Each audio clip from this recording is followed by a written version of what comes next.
ఎన్నిసార్లు నేల చూపులు చూపించాను వాళ్లకు. అవును, ఆ ఇద్దరు బామ్మలు ఎక్కడికి వెళ్లారు? ఏమోనమ్మా, నాకేం తెలుసు? తమరికి తెలీదా? చెప్పకుండానే వెళ్లారా వాళ్ళు? నాకేం తెలీదు, నాకేం చెప్పలేదు. అక్క వదిలే.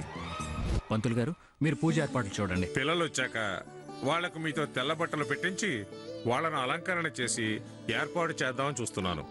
నేను పెందలాడే పంపించమన్నానే. పెందలాడే లేవాలి కదా. మనకున్న ఆరాటం వాళ్ళకెందుకుంటుంది?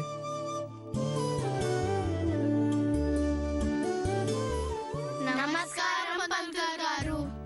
సకల విద్యా ప్రాప్తిరస్తు. మీకోసం ఎదురు చూస్తూ ఉన్నాం. ఆదిత్య గారు, మీరు పిల్లలు వస్త్రాలు మార్చుకుని రండి. అమ్మా ధరణి, నువ్వు వీళ్ళ కాళ్ళు కడిగించి తీసుకురా. అలాగే వీళ్లకు పెట్టవలసిన వస్త్రాలు రెడీ చేసుకురా అమ్మా. ఆదిత్య గారు, త్వరగా రెడీ అయ్యి రండి. అలాగేనండి.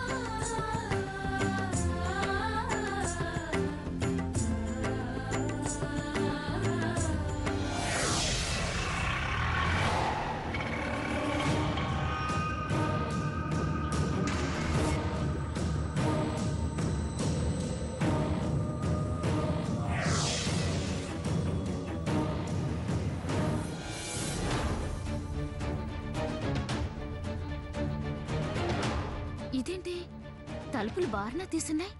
మనం తాళం వేసే వెళ్ళాం కదా బౌషు. అవును, మరి తాళం ఎవరు తీశారు? Watchman, watchman. అమ్మా, మేం తాళం వేసి తాళం చెవి నీకిచ్చాం కదా, ఈ తలుపు నువ్వు తెరిచావా? అవునమ్మా. ఎందుకు? మీ చెల్లెలు గారు వచ్చారు.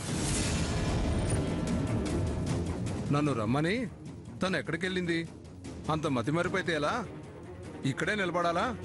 దాహం వేస్తుందని కసుబుసులాడింది. నిజంగానే మీరు రమ్మంటే వచ్చారేమోనని, తమరు వారిని రమ్మన్న విషయం మర్చిపోయారేమోనని తలుపులు తీశానమ్మా. చెల్లెలా? నాకు ఈ ఊళ్ళో ఫ్రెండ్స్ ఎవరు లేరు. పేరేంటి? అడగలేదమ్మా. పేరు ఊరు అడగకుండా తాళం తీసావా? అయినా తాళం తీసే ముందు నాకోసారి ఫోన్ చేయొచ్చు కదా. దాహంగా ఉంది, బయట నిలబడాలా అంది. మీ చెల్లెలని చెప్పేసరికి లోపల కూర్చోమని తలుపు తీశానమ్మా. లోపలే ఉన్నారండి. డ్రా బౌషా.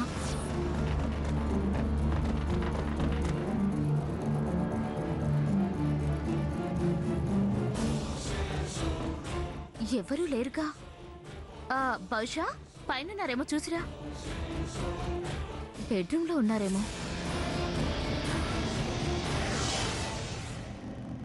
బెడ్రూమ్లో కూడా ఎవరూ లేరే. బౌషా, బౌషా, పైన ఎవరైనా ఉన్నారా? పైన ఎవ్వరు లేరు సురభి. వాచ్మెన్, ఎవరూ లేరు ఇంట్లో. అదేంటి మేడం, లోపల కూర్చుంటా అన్నారు. ఏం వాచ్మెన్ వయ్య నువ్వు? చెల్లెలనగానే వివరాలేంటి అడగకుండా, నాకు ఫోన్ చేయకుండా తలుపులు తీయడమేనా? ఇక్కడ వస్తువులు అక్కడే ఉన్నాయి కాబట్టి సరిపోయింది. పొరపాటైందమ్మా, క్షమించండి. ఏం పోలేదు కాబట్టి సరిపోయింది, లేకపోతే నేను జైల్లో పెట్టించేదాన్ని. వెళ్ళు. నీ ఫ్రెండ్ అయి ఉంటుందిలే సురభి. మనం రాలేదని వెళ్ళుంటుంది, మళ్ళీ వస్తుందిలే. ఎవరై ఉంటారబ్బా? ఆలోచించింది చాలే గాని నాకు జ్యూస్ తెచ్చేవో టైం అవుతుంది. అలాగే.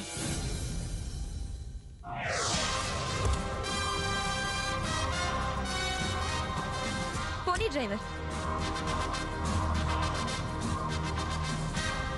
ఇన్నాళ్ళు బావ పెళ్లి ఎలా ఆపాలో అని బుర్రంతా బద్దలు కొట్టుకుని చాలా చాలా ప్లాన్లు వేశాను. నీలు, మావయ్య, అమ్మ అందరం కలిసి చాలా తీవ్ర ప్రయత్నాలు చేశాం. కానీ అన్నీ ఫెయిల్ అయిపోయాయి. టెన్షన్ మాత్రమే మిగిలింది.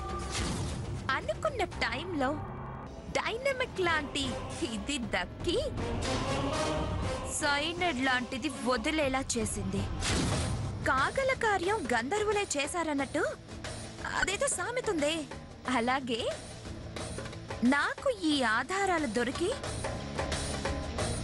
ఈ గంధర్వుల పెళ్లి పర్మనెంట్ గా ఆగిపోవడానికి మంచి అవకాశం దొరికింది. ఇప్పుడు ఇంకా ప్రయత్నాలు ఏం చేయాల్సిన అవసరం లేదు.